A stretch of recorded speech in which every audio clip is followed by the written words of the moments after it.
What up, everybody? My name is Marcus Whitley, and this is Good Behavior. Now, you can find me on all social media at I am Marcus Whitley, and find any of my books, Both Sides of the Street, Choices and Consequences, Greatness Under Pressure, and Battling Demons, all on Amazon. Now, to keep up with the latest episodes, make sure you like and subscribe to the channel.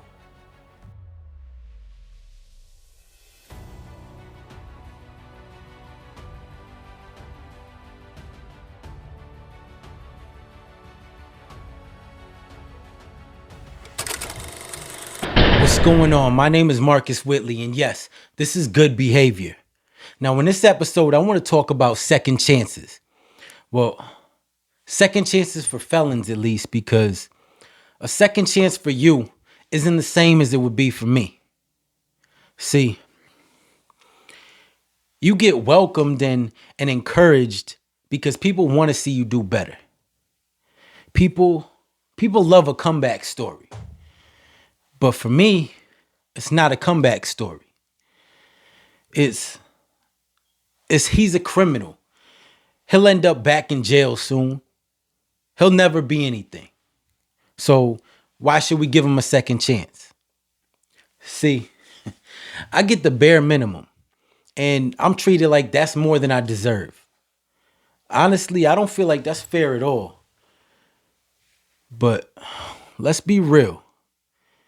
When has life ever been fair? Now, before prison, it was the tattoos.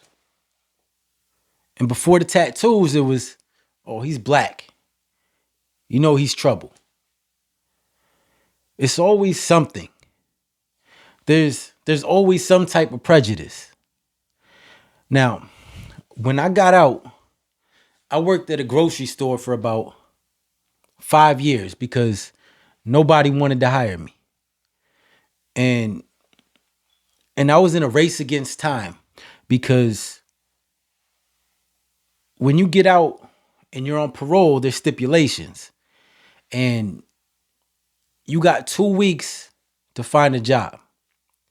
Now, if you don't get a job in those 2 weeks, they send you back for not meeting the requirements of parole. So it's not an easy thing.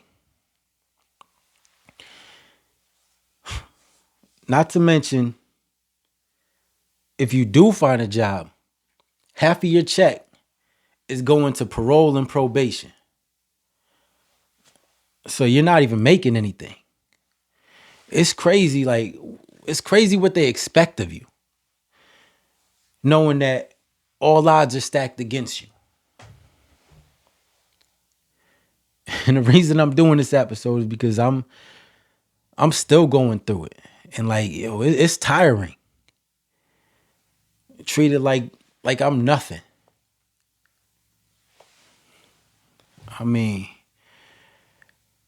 I get it. Some people might slack off when they get out just because they did so much time and they think they just want to come home and relax, try to get their mind right. But I mean, I get there's also some people that don't take it seriously, but why would you treat the ones that do want to do better? Why would you treat them the same? Like you could tell who's serious about wanting to get right and who's not. Like you could see who's genuine. I'm saying I've been out for a little over 10 years now with not even as much as a parking ticket. And I still get looked at as I ain't shit. I'm gonna end up back in jail. When I ain't been getting in no trouble. I've done so much good since I've been out, but they don't see none of that. They don't care about none of that. I mean, I stuck out this job at the grocery store because I knew I had to start from the bottom. And during that time, I became a certified personal trainer. I started working in an alternative school, trying to help the same type of kids as I was. And I've been there for over 6 years now. 6 years. But they don't see that though.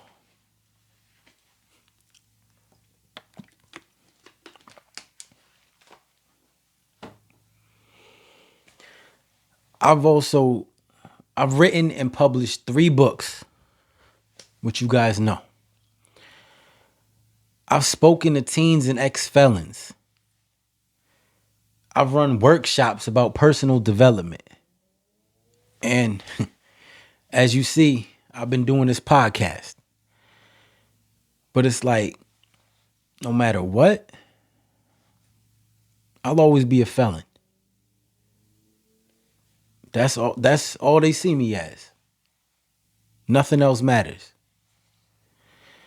I mean, the truth is, I'm really getting tired of having to convince people that I'm a good person. Like, why should I have to prove to you that I'm a good person?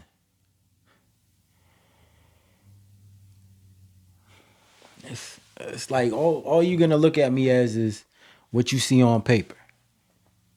That's because none of the good stuff is on paper.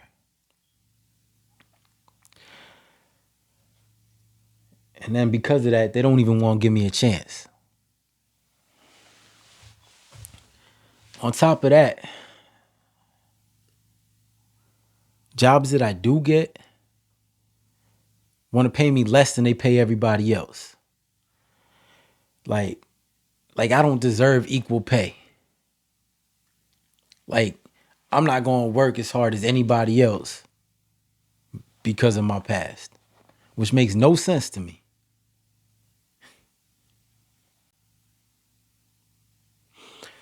So what I do is I work my ass off and I show them that I'm an asset and I deserve more. Maybe it's just my mindset, but all I know how to do is work. And I will outwork anybody that you put in front of me.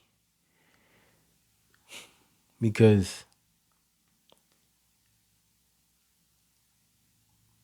I know what I'm doing this for. I know who I'm doing this for. And that's all that matters to me. So I can't fail him. Like, I'm a provider. I'm a father. I understand that sometimes that means I got to swallow my pride. And it is what it is. I'm okay with that. I'm not a kid anymore that lets pride get the best of me. Because what's that going to do for me now? I'm saying, like, pride won't pay my bills. Pride isn't going to put food on the table. I mean, pride it's not going to pay for my son's clothes or teach him how to be successful.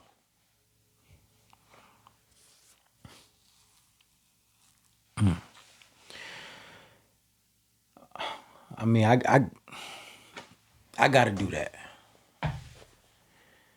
Pride ain't going to do nothing for me. Yeah, I had to teach myself growing up, but that doesn't mean he should have to. I can't let him see that the world is trying to break me down because of my past. And if I can't take it and find a way to make it work, then how am I going to teach him how to never give up? How am I going to teach him that a man is a provider, that we don't get to make excuses? Because excuses don't get anything done. I mean, for most of us, our lives are like that movie, The Pursuit of Happiness. We have gone through hell to get to where we are. And be able to provide for ourselves and our kids. But nobody sees the struggle. Nobody hears about it. As men, we leave all of that outside because home is supposed to be our peace. Our kids are supposed to see us happy and know that we're always there for them. I know personally, I don't want to bring any negativity into the house. And I don't want to let him see me stressed out because he don't need to see that. Last thing I want to do is pass down depression or anxiety.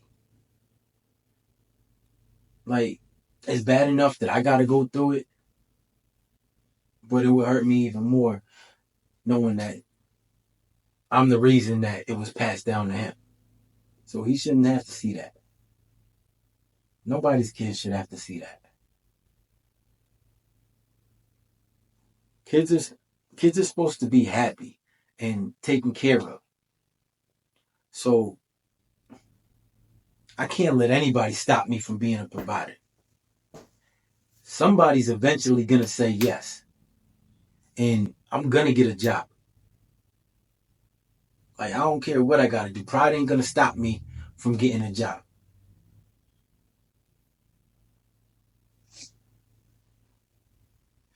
Even if I had to start at McDonald's, so be it. Because I gotta put food on the table. I gotta make sure I got a house to live in.